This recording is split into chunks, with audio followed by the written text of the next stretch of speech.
this desire, this hunger, this interest, and it's just a feeling that he has. It's not a choice to have that feeling or not. It's just there. You hear a lot of different theories about where people think that it originated from. Science can help to clarify some of the empirical facts that is the territory in which we're working, but it doesn't settle the moral issues. We continue our discussion about sex, homosexuality, and the Catholic Church by exploring what science can tell us about homosexuality. Our first program in this series featured personal stories of people, like me, people who experience same-sex attraction. Each journey is uniquely different, but we all once lived out our desires for homosexual intimacy or identified ourselves as gay before a transformation of heart and mind led us to seek a life of chastity. In our second program, we talked about the divine design of sexuality, where genital expression, sex, is reserved for a man and woman within marriage. And we explored the idea of identity, our most important identity being a child of God created in His image and likeness. So science, what does science have to say about all this anyway? To find out, we've talked to psychological experts to have them explain what is going on up here in our head. But this discussion must also include the physical and medical information about our sexuality. All of these aspects of life, integrated with our spirituality, make up the total person, body, mind, and soul. In Psalm 139, the psalmist writes that we are fearfully and wonderfully made. We are complex beings with many questions. Good science, when grounded in the proper understanding about who we are and who we are meant to be, helps begin to answer questions about our identity. Science can help us better understand ourselves. It can even help identify particular difficulties that keep us from truly fulfilling human relationships and the more intimate relationship with Christ, the joy of life He wants to share with us. The documents of the Church that address homosexuality indicate that there is a proper place for the psychological sciences in the question of homosexual inclination and homosexual behavior. The mental health profession, good psychiatrists, psychologists, therapists, counselors who share Christian anthropology can help someone understand why there is a difficulty in living the virtue of chastity. Exploring the complexity of homosexuality and how it can impact the lives of same-sex attracted men and women is the driving force behind the work of people like Dr. Stanton Jones and Dr. Janelle Hallman. A clinical psychologist by training, Dr. Jones is a respected researcher and professor of psychology who writes extensively about human sexuality. Dr. Hallman founded and directs a faith-based counseling center. She is also a professor, author, and popular speaker with a particular concern for people experiencing a same-sex attraction, especially women. Both of these mental health professionals rely on the social sciences to help them better understand homosexuality, yet always keeping in mind the unique journey, search for identity, and direction of each person's life. So this journey of figuring out who they are, how they're going to live, who is going to continue to be their friend, sometimes takes years and years and years. And it is because of watching people do this journey that my heart really grew in compassion for men and women with same-sex attraction, understanding that their lives, they have a burden that most of us do not have. It's made up of individuals who each of whom have their own story. And as a Christian, I would argue that the only universal story is the gospel story. Science gives us hints and indications about the things that affect our finite being, but it is the gospel that is truly universal, and it is the story into which all of us are called to fit our stories. The gospel is the story into which all of us are called to fit our stories. Dr. Jones raises a critical issue here, especially given the moral climate in today's society. Many contemporary voices are demanding that the Church must change her message to fit shifting cultural norms, particularly when it comes to issues of life and sexual activity.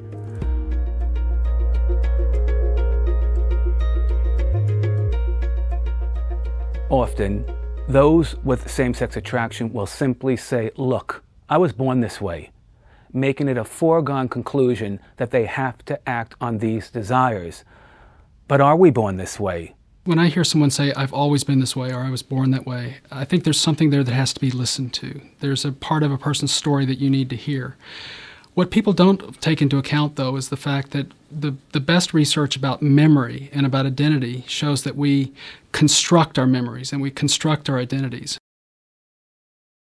There are a lot of studies that are exploring this, and there seems to be some genetic or biological influence, but the researchers themselves admit that whatever genetic factor it is or biological factor, it's not clearly understood what it is and how it influences a person's same-sex sexuality. The best study that's been done yet was done by a scientist named Langstrom. Langstrom looked at the identical twin database in the nation of Sweden, and he identified 71 identical twin male pairs where they're genetically identical individuals. And in these 71 pairs, at least one of the co-twins, one of the twin pair, was gay. And the amazing finding that Langstrom came up with was that in only 7 cases out of the 71 was the second twin also gay. So in 64 of the cases, the twins did not match for sexual orientation. I think the best research suggests that there's a genetic push that's there for some people on average. So this brings up the whole question of whether predisposition equals predetermination. And it appears that there is a tendency that can be there for some individuals, a tendency to be pushed in that direction, but it's a push that doesn't determine the outcomes of your life. So some people may have a leaning in that direction, but that leaves a lot to be said about what is going to happen in their lives. There is a pretty much common belief, even in school textbooks on a graduate level, that claim that homosexuality is genetic or biologically based and you're born gay. And I find this very interesting because even the American Psychological Association claims that there is no conclusive evidence at this point that homosexuality is purely genetic or biological. In its statement about homosexuality, the American Psychological Association says, "No findings have emerged that permit scientists to conclude that sexual orientation is determined by any particular factor or factors. Many think that nature and nurture both play complex roles."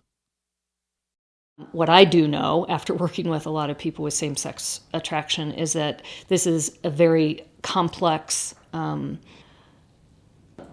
experience. It is complex, it is multifaceted.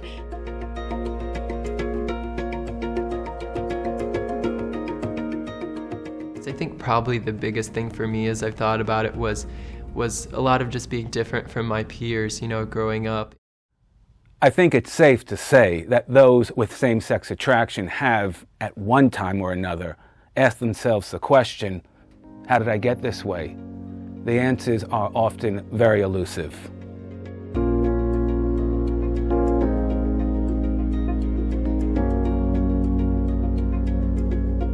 From a scientific perspective, the causation of homosexuality in general is still quite mysterious. There's still realms and realms of things that we don't understand. And we understand a little bit on average that this may contribute a little bit of this and this may contribute a little bit of that. But generally speaking, we don't know the origins of the phenomenon. But there's actually good evidence out there of sociocultural variables having to do with the family and the culture contributing. Studies of large swaths of populations that have shown that homosexuality is associated with, for instance, having grown up in a single-parent home.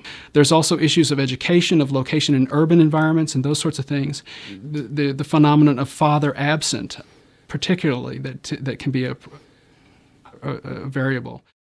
Most of the women that I've worked with over the years have wanted to understand why same-sex attraction is in their life and have done incredible, deep soul-seeking. Some of them know that their gender nonconformity. They grew up feeling more like a boy. They played with the boys. They never really had girlfriends. They never fit in with the girls. And a lot of my clients believe that this need to still understand their femininity, this need to be connected with other girls who were like them, led them into a pretty deep hunger during adolescence where they were feeling very, very alone and wanting that best friend that they never had. And it was often that best friendship that turned sexual at some point that actually was the opening the door to same-sex sexuality for them. And one of the things that is least talked about in the literature today is the occurrence of sexual abuse and sexual experimentation in childhood. I think it needs to be said immediately that there are many gay and lesbian people who have never experienced sexual abuse in their childhood. But in our own study that we did, it was very striking that in our population of 98 people, over 50% had experienced some sort of abusive sexual relationship earlier in their life, before age 13, before puberty. These kinds of findings are sort of off the charts in terms of not being something that people want to talk about. It's not everybody's experience, but I do think that these kinds of experiences in the lives of some individuals can contribute to the development of same-sex attraction and identity.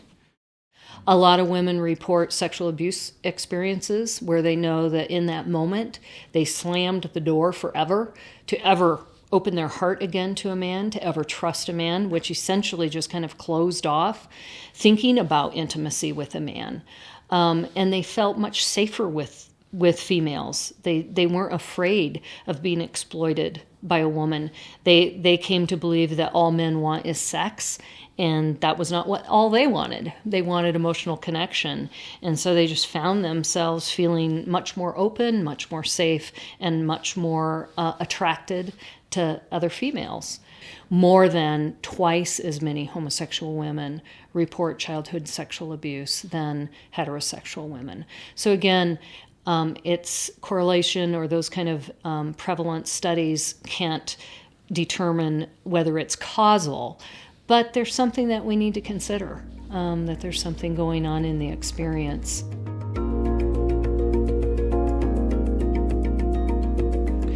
Over the years in working with men and women with same-sex attraction, I've seen some patterns and quite a bit of similarity. So a lot of the women that I've worked with over the years tend to have interests and abilities that are often classified as man or masculine.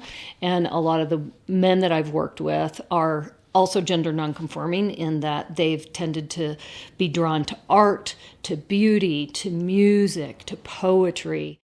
I just didn't really have the same interests as really a lot of the other guys. I was into more of like the arts and stuff and didn't really like sports too much or anything.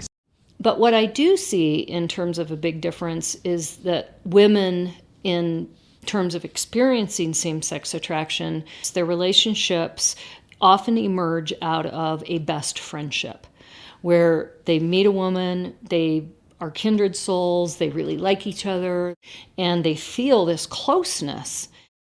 I know that many men do experience something similar to that, but often what I will hear more from the men is that they will see a man at a distance and be physically drawn to him. They will be sexually aroused by just the physical physique or the attractiveness of that man. And so often their relationships then are, the foundation is sexual behavior, whereas for the female connection point is that emotional relationship.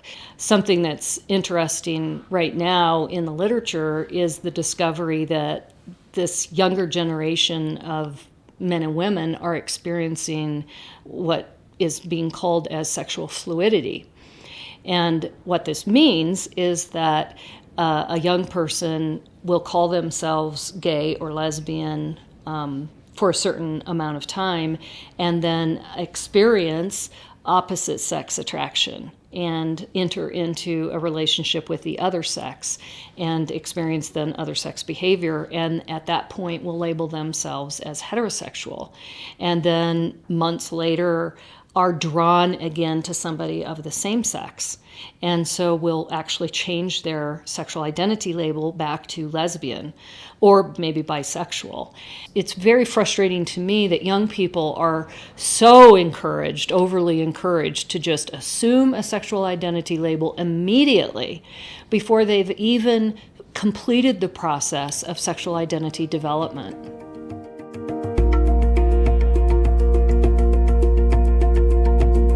The American Psychological Association, in a brief before the Supreme Court, said the following: extensive psychological research conducted over almost 3 decades has conclusively established that homosexuality is not related to psychological adjustment or maladjustment.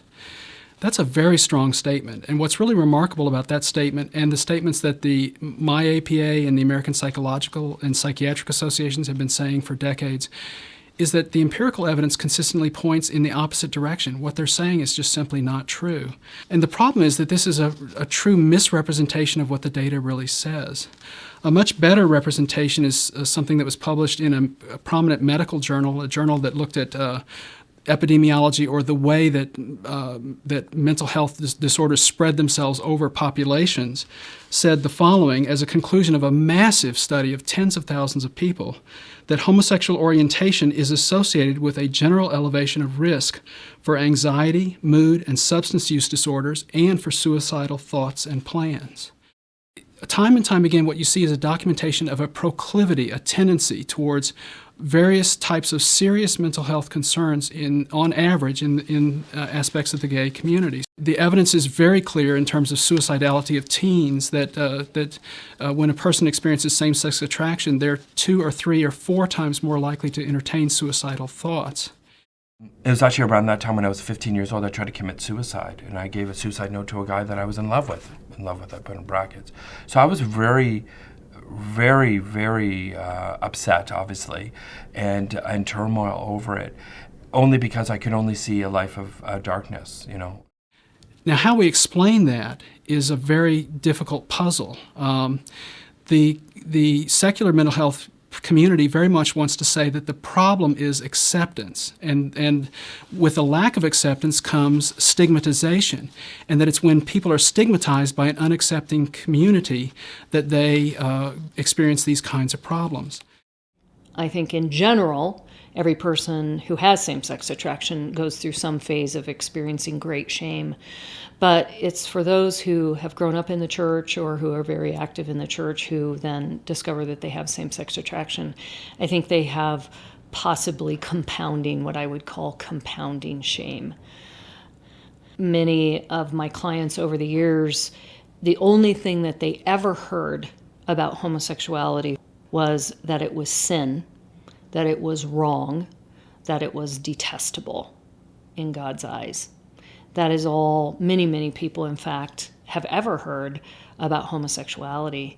And I can't even imagine carrying those words and attempting to still stay close to God and figure out my life. Now, I think stigmatization is a real phenomenon, and that's why I think Christians need to join together and say that we don't believe in bullying either. But the problem with blaming all of the mental health issues on stigmatization is that when you move the research to communities that are demonstrably very accepting for homosexuality, you tend to get pretty much the same levels of mental health problems in those communities as in others. So the studies, for instance, in the Netherlands, where there's been a much more widespread acceptance of gays and lesbians in those communities, the mental health statistics are basically the same. And to me, that suggests that stigmatization may be a real phenomenon, that the phenomenon of being unaccepted, it really is hard on people, but there's something else going on.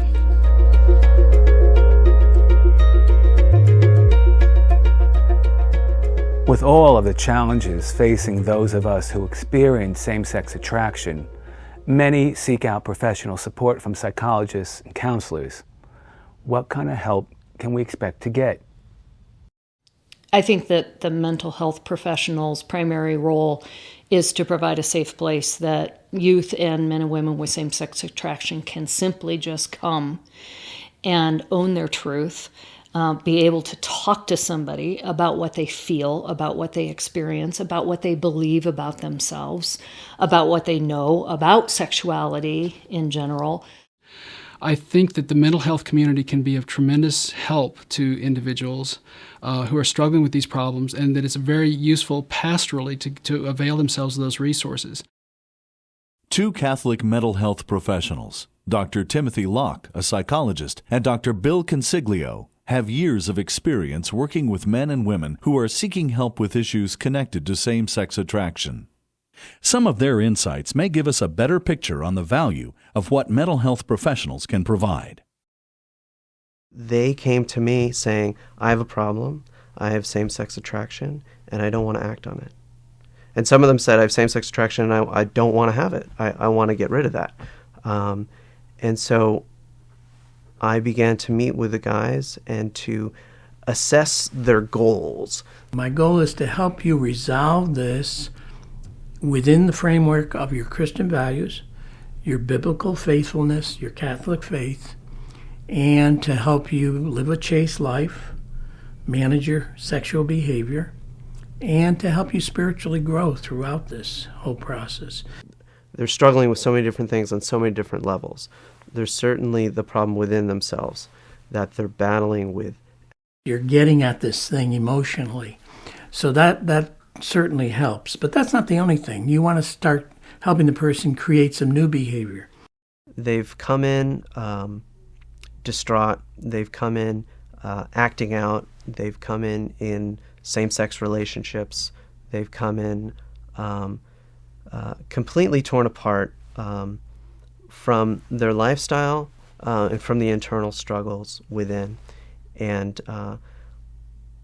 it is incredibly rewarding to sit and work with these people who are so honest and they're so real. It's profound to see the pain that they're in when they begin counseling. And then as we work through various issues and as we see change in their life. And by that I mean changing from an unchaste lifestyle to a chaste lifestyle. In addition to our minds, we can consider what the medical sciences tell us about our bodies and the physical effects of homosexual activity. Medical care can be a special challenge in a culture where homosexual life is often viewed as simply another choice. Caregivers on the front lines know it's a choice often with serious effects. Complacency and a false sense of personal safety and health may be the most challenging conditions Dr. Timothy Flanagan struggles with each day.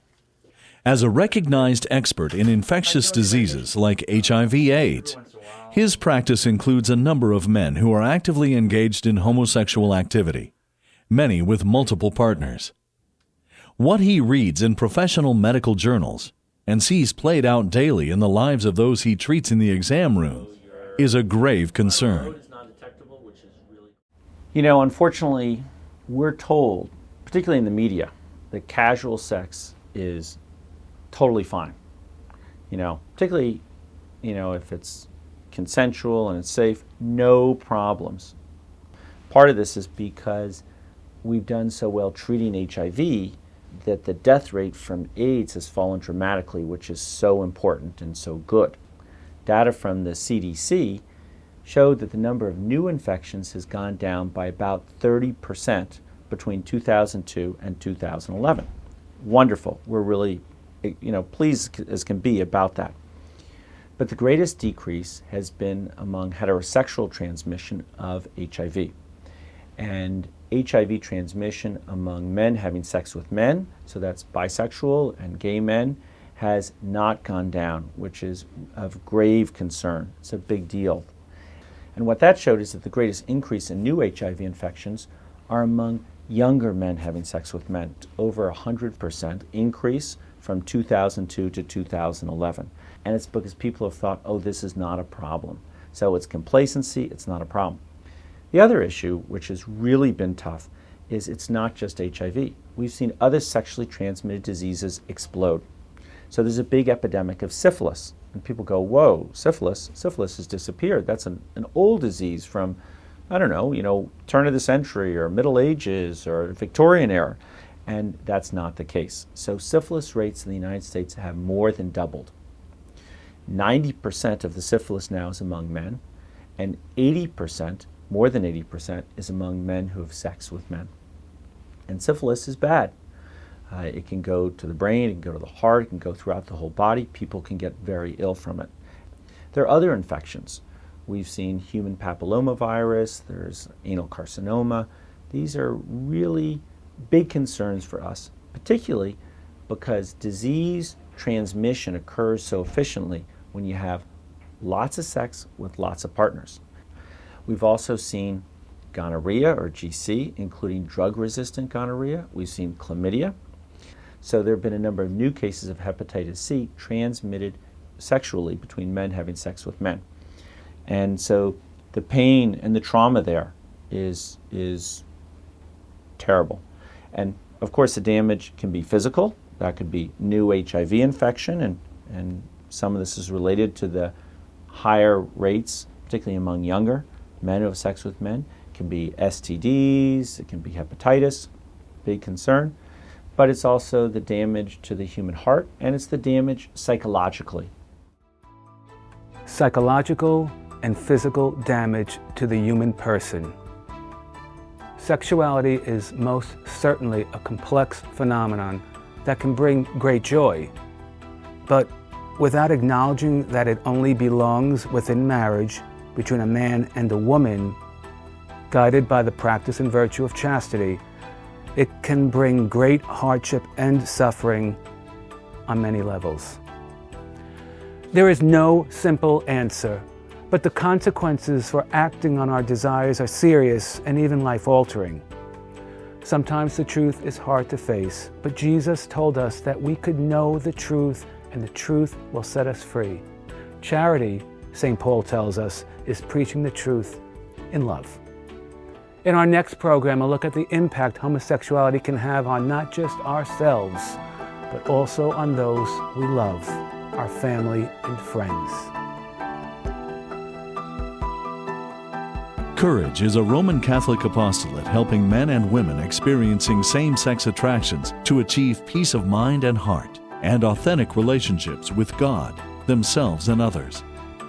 Support, resources, and people who care are available at couragerc.org and by calling 203-803-1564.